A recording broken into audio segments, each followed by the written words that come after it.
Got something new for you guys today. I got my custom turbo flutter notification sound from my 2022 WRX.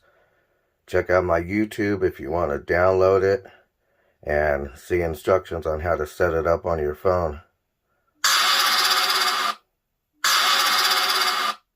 Yeah, so all that I ask, if you want to download it, is head over to my YouTube channel. Please subscribe.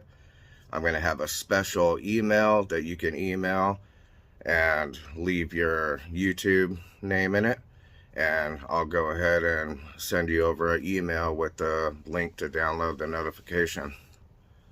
And that's it. Thanks for watching. Peace.